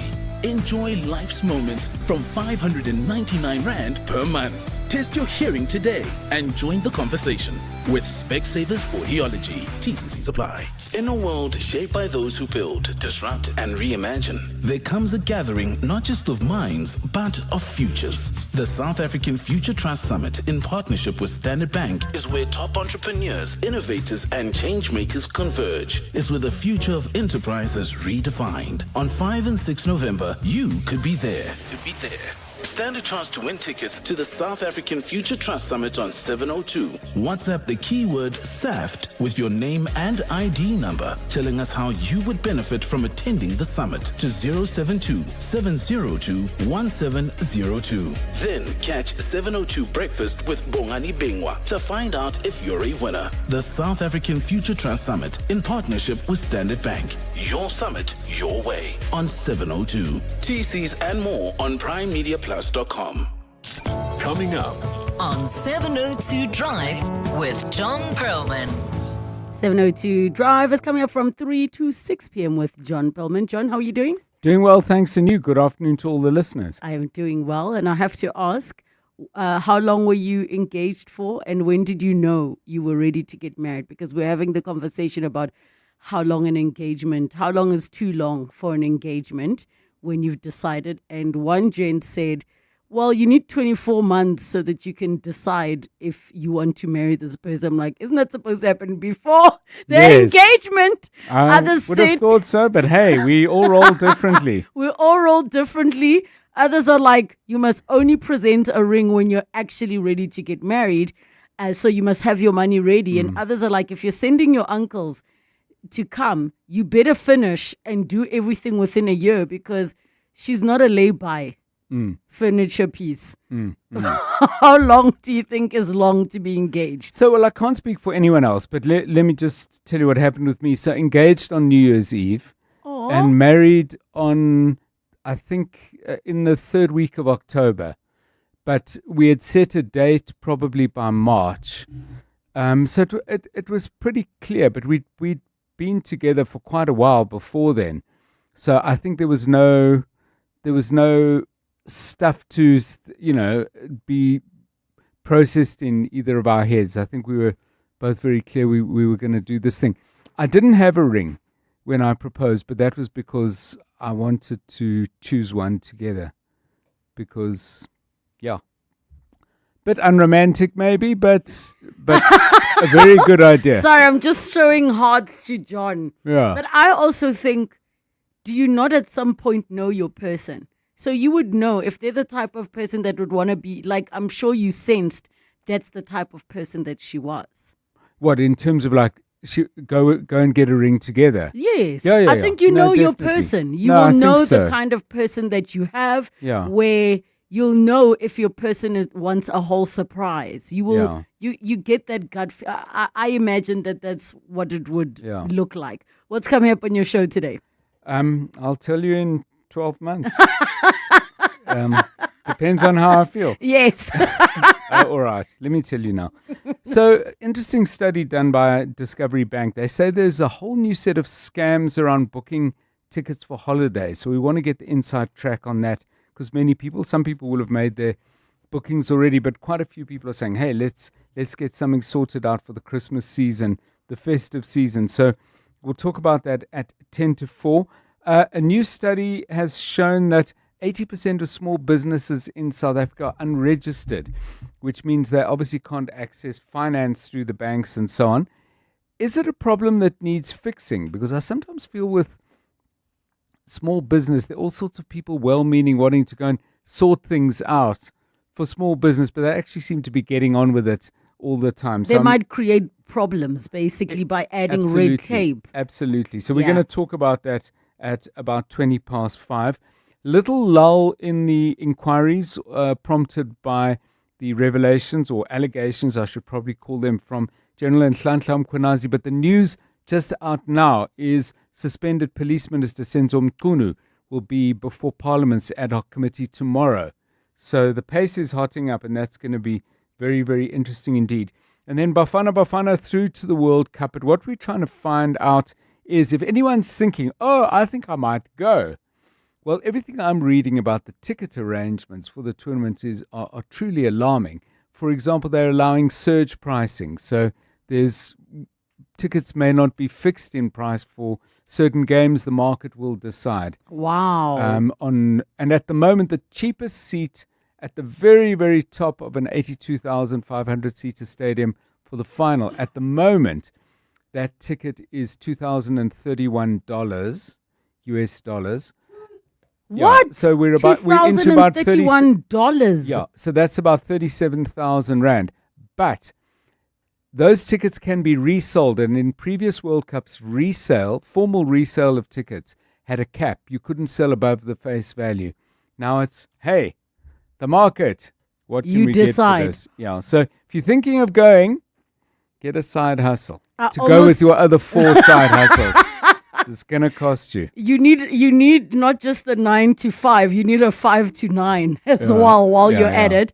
But I'm just thinking, if you are trying to go, you might as well go all in and go to the finals. And just spend whatever because if you're spending at that level, you might as well. Yeah, I'm not doing it. But hey, it's not my money. I think it's a lot of money to pay. That's not even the travel, the accommodation, the alcohol, the everything. Yeah, in Cyril's economy. Yeah, 702 Drive with John Perlman coming through from 3 to 6 p.m. 702 Masterclass. We continue with our masterclass at 19 minutes to 3 o'clock, and we are chatting all about Emiris. We're chatting redefining learning through debate, problem solving, and applied skills. We're joined by the managing director at Emiris, Louise Wiseman. Your calls with your questions on 011 883 0702, the WhatsApp line 072 702 1702. Louise, what would you say sets Emiris apart from other private higher education institutions in the country? I believe that we have a unique student-centered approach, which helps us bridge the gap between learning and action. And we refer to that as a high-performance education, which is made up of various components, which include, for example, the way our academic staff are empowered in the classroom and in the lecture halls to innovate and challenge the status quo and to adapt to the evolving needs of our students. Our classes promote critical and creative thinking, and they're led by academics who are both industry experts and are also active in their profession, which I think is a key differentiator for the students who are with us at Emiris. We've taken these deliberate steps and also we manage our class sizes and we ensure that we prioritize our student well-being so that we can develop a robust, future-orientated curriculum and that our graduates are leaving with confidence in their abilities and they've got the grit that they need in order to lead in today's world. So we also recognize the need to be constantly evolving and that's why we've included integrating AI into our teaching and learning. So we're doing that with the way in which we teach as well as by faculty. And we're showing our students what's possible and preparing them for the jobs on the move. And I think then the last key unique differentiator that we have as a private is our robust sporting program. We are currently the reigning FNB Varsity Shield champions, and we are the first private institution to hold this title and are excited to be competing in the Varsity Cup next year. Wow, congratulations. I didn't even know that private institutions were in those leagues, but that's wonderful that you are sharing that. You are opening a new mega campus in Sandton next year. Can you chat to us about that, but also some of the courses that will be offered and what is going to be different about this campus that's going to be living under the Emiris brand? I think one of the most exciting parts of being the managing director of Emiris is the opportunity to have a blank canvas to build a new campus or to kind of renovate and add on facilities. So when we undertake this, and that's obviously applied to Sandton, we are always looking at ways to design and meet the evolving needs of our students whilst keeping pace with what the market demands are and the skills that are needed. So our education continues to evolve and the Sandton campus will be launching with the 5 faculties of Emiris and have a Vega school on the premises as well. And each of those qualifications that are launching are going to ensure that they are catering for not only today's needs, but obviously into the future. And that goes across for the faculties with the technology, the law, education, and the arts. The exciting thing about the state-of-the-art campus at Sandton is it's going to have features such as a double-story library. It's got innovation hubs, interactive IT labs, podcast studios. It's also got a custom-designed indoor sports center. which will enable us to host the university sporting events. And we're really excited about that, given our position in university sports across South Africa at the moment as well. So we're really excited about the Sandton campus, and we're looking forward to it making a real difference to our students' lives in the Gauteng area. We're going to take another break, and when we come back, we continue to the person saying, what is the website? Emiris.ac.za. And when we come back, I see your questions. Keep them coming. 072 702 and 702, or give us a call. 011 883 0702. Your office is more than just a place to work. It's a reflection of your success. At Desk and Chair, we help you elevate your workspace with locally manufactured desks and a wide range of chairs to suit your style and budget. Our expert consultants are with you every step of the way, from planning to delivery and assembly. Visit our showroom in Midrand or shop online at deskandchair.co.za. Desk and Chair. Think, feel, work better. Spin for the win in the thrilling Hollywood Bets Spinner Zonke Jackpot Race. Stand a chance to win a share of 3 million rand in cash. Feel the rush of fiery fortunes every Wednesday, Friday and Saturday between 8:30 and 10:30 p.m. when you bet 2 rand or more on selected habanero slots. Spinner for your shot at big wins. Bet now. T's and C's apply. Hollywood Sportsbook is a licensed betting operator. No persons under the age of 18 years are permitted to gamble. Winners know when to stop. South African Responsible Gambling Foundation toll-free counselling line 0800 006 008 or WhatsApp help to 076 675 0710. Tata Tiago, take me there. Where the reverse parking camera clicks your confidence into gear. I'll take you there. Where rain-sensing wipers dance with every drop that falls. I'll take you there. To the future directed by an audio-controlled steering. I'll take you there. Whatever there is, wherever there is, let the all-new Tata Tiago take you there. From only 184,900. T's and C's apply. Ta-ta-ta-ta. The Money Show. Weekday evenings at 6. Confirmation from the Reserve Bank that South African companies currently have 1.8 trillion rand in cash. Effectively, that's money that could be invested in expanding their companies and thus making bigger profits. The destruction of infrastructure in South Africa, but also the lack of strong political center, given that, there is no definite developmental agenda, given that we've got a government of national unity. Dr. Lumkile Mondi. The Money Show on 702. Let's walk the talk. The Money Show with Stephen Grootes is brought to you by ABSA Corporate and Investment Banking, proud sponsor of the ABSA Africa Financial Markets Index 2025. The insights to guide you through Africa's financial landscapes are waiting for you. ABSA is an authorized FSP and a registered credit provider. T's and C's apply. The Masterclass with Relebogile Mabotja on 702. Brought to you by Emiris. Education for real-world ready graduates. 11 minutes to 3 o'clock. We continue with our masterclass together with Emiris as we chat about redefining learning through debate, problem solving and applied skills. 011 883 0702, the WhatsApp line 072 702 and 702. As we chat to Louise Wiseman, Managing Director at Emiris, and their website for those of you that are asking, again, emiris.ac.za, and you'll be able to see all the different kinds, and it's a very easy to browse site. There's a column on the left where you're able to filter by whether you're searching a specific qualification or a mode of studying, because you might want to do distance learning. You can also check the campuses. The Sandton one already is there as well for you to look into. And then, of course, distance courses and the different faculties and schools as well are there. Louise, I'm going to go to some of the questions. One says, do you accept GED students? The quick answer to that is yes, we do. We have an evaluation process, which we would require the student to submit, or the prospective student to submit, and our registrar would be able to assist in determining their entrance criteria. But yes.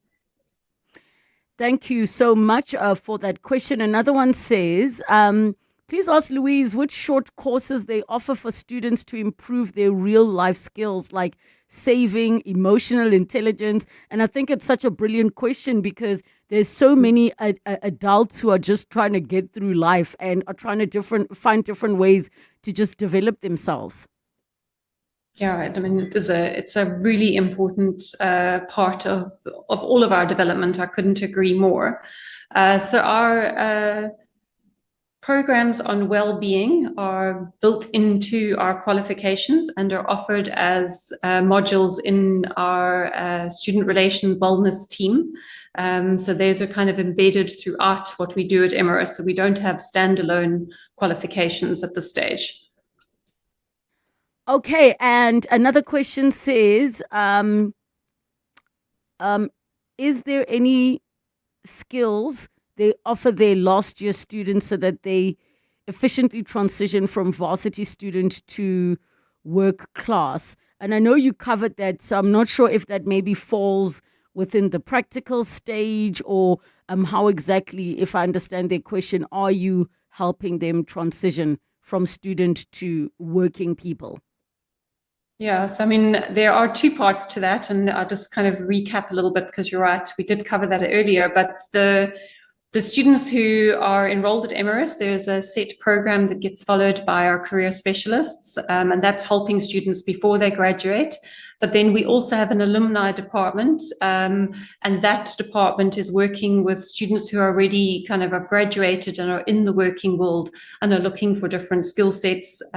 They can then link back into Emiris and we can assist them individually on their needs. Hello, Mbali here from Pretoria. I have a question. With all three brands merging under one name and one institution, will any of the campuses be closing down? And will all the current subjects still be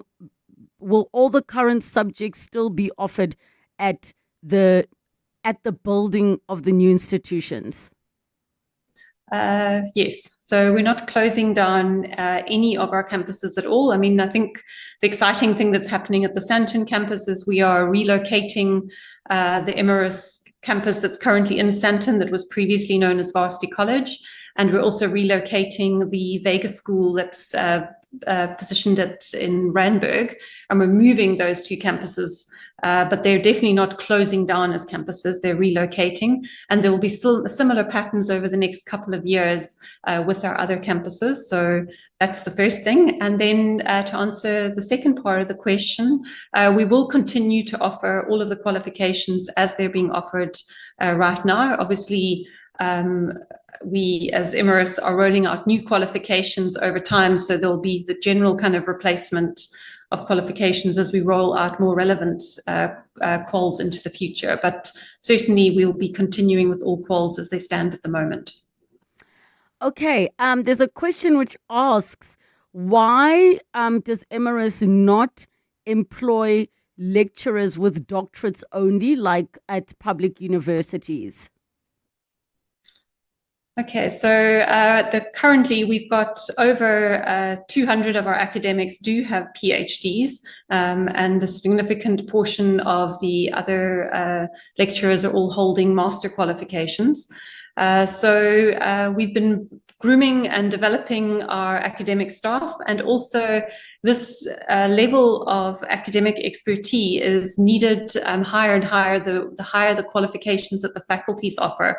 So, for example, in our law faculty, we've recently launched our LLM, so our masters. So therefore, obviously, that faculty then has to be led out by people with PhDs. So we develop and grow our lecturers based on the needs of each of the faculties. And also another critical point on that is that for many undergraduate qualifications as well, we're wanting to have industry experts in. So for us at Emiris, it's about finding the balance between having the traditional academics with the high qualification standard of a PhD, alongside having and ensuring that our students are engaging with people who are active in industry rather than being pure academics in line with traditional universities.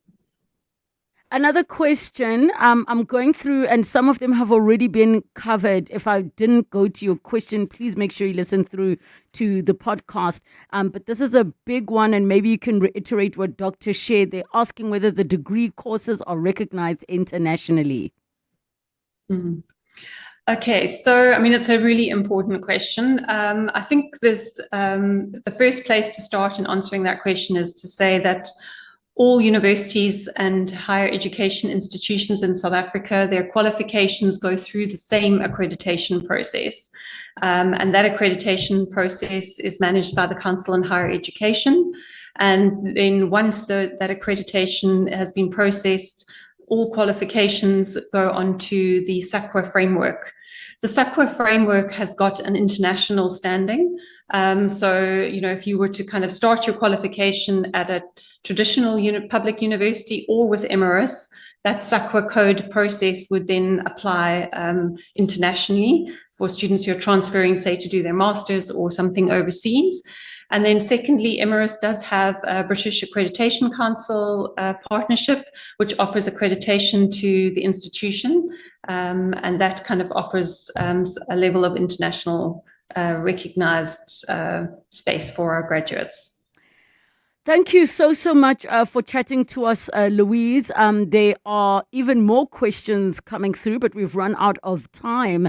Head over to emiris.ac.za for more information. And Louise, thank you again.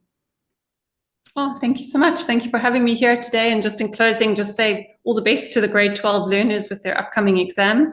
And again, thank you for having me. Thank you. Starting university next year, where and what to study is the biggest decision you'll ever make. Choose wrong and you're lost in a lecture hall with 400 others. So choose right with Emiris. The IIE's Varsity College, Vega and MSA are becoming Emiris, making the choice simple and preparing you to be real world ready. Visit emiris.ac.za. That's EMERIS.ac.za. Emiris is an educational brand of the Independent Institute of Education. Do you live in an estate, complex or sectional title scheme? The Community Schemes Ombud Service invites you to the Seesaw Sindaba 2025 on the 23rd and 24th of October at the Canvas Riversands Fourways. Join the Minister of Human Settlements, Thembi Simelane, alongside government officials, industry experts and key stakeholders as we explore the future of harmonious living in estates. Register today on seesaws.org.za or on our social media platforms. Fishing, quishing, smishing, so many ishings. Aibo, scammers are doing the most these days. From dodgy SMSs to fake QR codes, hacked WhatsApps and calls asking for your PIN. If it ends in ishing, stay alert. It's probably ishing your money. Scams can happen anywhere. And if unsure, contact ABSA on 0860 557 557. Protect your money. Protect your story.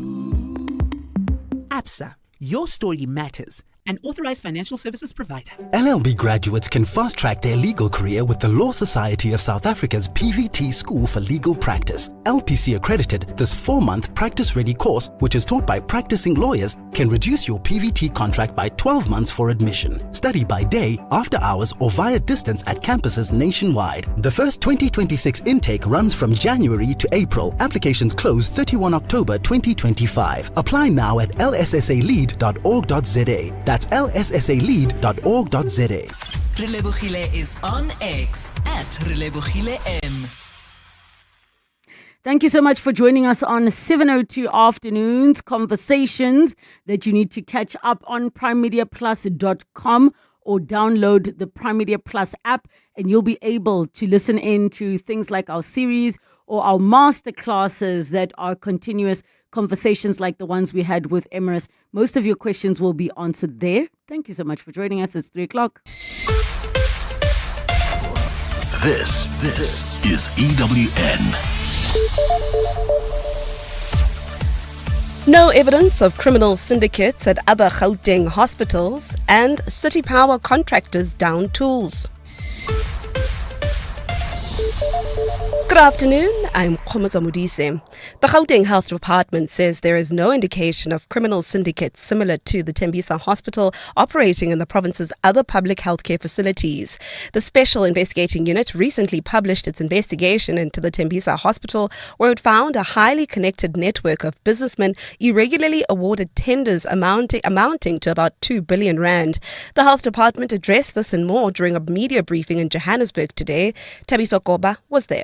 With an annual budget of 67 billion rand, the Health Department accounts for the lion's share of the Gauteng government's total spend. As a consequence, the department is more likely to attract interest from corrupt business people, like in the Tembisa Hospital scandal. Health MEC Nomantu Nkomoralihuku says the department has moved to strengthen its oversight mechanisms. That's why our controls that we have are able to show us if there are any red flags. At the moment, we don't have any red flags in any institution. We sit every Tuesday with the executive and the CEOs of the hospitals that they're presenting on their financials, including the status of what's happening in their hospitals. The Health MEC says the Tembisa Hospital remains fully functional despite the recent looting that has taken place. Tabiso Koba, Eyewitness News, Johannesburg. The Investigating Directorate Against Corruption says they were shocked by Chief Magistrate Vusmuzi Mahlangu's decision to recuse himself in the fraud and corruption matter against crime intelligence boss Dumsani Khumalo. Khumalo and two of his co-accused are fighting to have their bail conditions relaxed so they can return to work. Yesterday, Mahlangu recused himself from the matter, citing allegations made against the judiciary before the Madlanga Commission of Inquiry. Oren Singh has more. Crime intelligence boss Dumisani Khumalo, Precious Madondo, the head of Crime Intelligence's Analysis Center, and Josias Lekalakala, Gauteng Crime Intelligence head, appeared before the Pretoria Regional Court this morning. The trio are charged with fraud and corruption related to the appointment of 30-year-old Doneo Mokwele to an executive position within crime intelligence, despite her not having any previous policing experience. They want their bail conditions amended so they can return to work, but were unsuccessful following Magistrate Vusimusi Mahlangu recusing himself from presiding over their case yesterday. And while the trio appeared before a new magistrate this morning, the outcome was not what they wanted. This as the Investigating Directorate Against Corruption, who are leading the case, made an application